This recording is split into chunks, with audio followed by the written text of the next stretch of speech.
Okay guys, I'm finally back from my break, and if you didn't know about my break, you should follow me on Twitter, that's where I get all my updates from. Anyways, if you remember practically when the Persians invaded Greece, I made a video about Bakugan Season 3 Gundam Invaders review, and this is now the follow-up to it for Mechtanium Surge. Anyways, let's get right into it.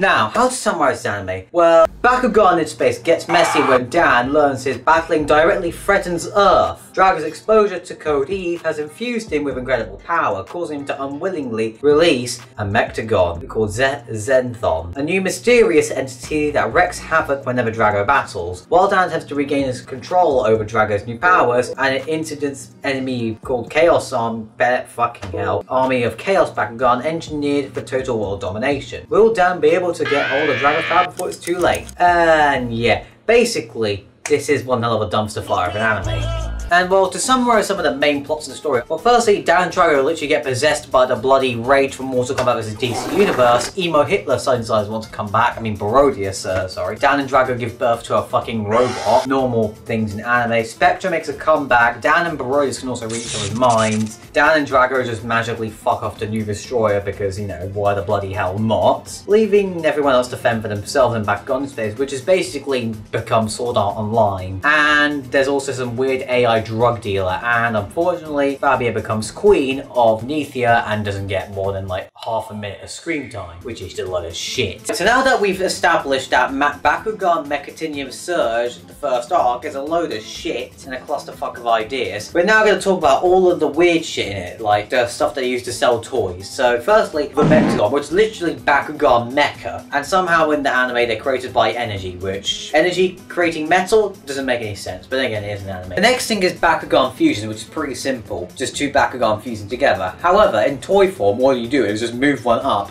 and put another on top. Next is Baku Nano, which is basically Battle Gear but a step down, which it's pretty shit because it's basically, instead of, you know, having rocket boosters and cannons on top of your Bakugan, you're giving them a pistol, or in Drago's case, literally a shotgun. Now, this one I can actually show you, Bakugan Sky Raiders. Okay, so this is a gate card which Bakugan used to open up, and I'm going to show you what the Bakugan Sky Raider does.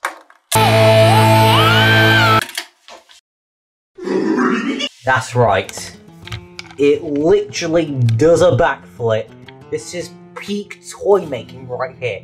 Absolutely amazing. Anyways, now let's talk about all the new characters and just all the characters in Bakugan New Destroyer. Firstly, we obviously have Dan, Marucho, and Shun, who are just basically the base 3 characters for the entire series. And then we have Anubius, and I fucking hate Anubius. He's one of those antagonists who deliberately dress edgy but comes off as like a weird emo. And he's definitely not the worst character design in this series. He's so fine!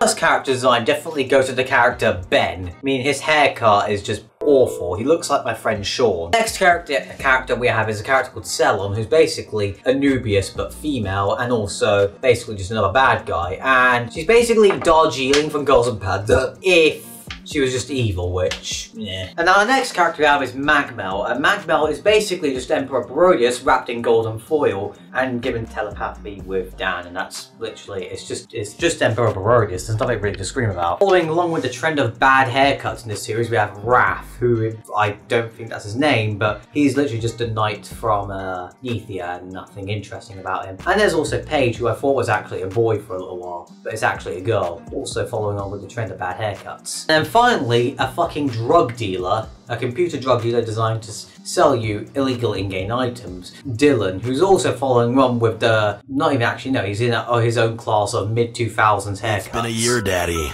So anyways, what does Bakugan Mechtanium Surge actually do well? Well, the fight scenes, they're okay, the CGI is relatively good, and also they make Sword Art Online look good. Now onto the bad things about this, which is there's lots of bland-ass characters who literally have nothing, including Anubius, who is just probably like the perfect example of bland, edgy characters. He reminds me of Shadow the Hedgehog in a way, but more worse. Also bringing back characters, they didn't do it right. If they brought back Alice and made a fight, that would have been good, but like Spectre was there for like 2 episodes at best and he just left. So to summarise, Arc 1 was absolutely terrible and I hated it, kind of. I mean, it has its weird charm, but it's mostly just terrible. Definitely a 4 out of 10, don't watch it. Just skip over to Arc 2.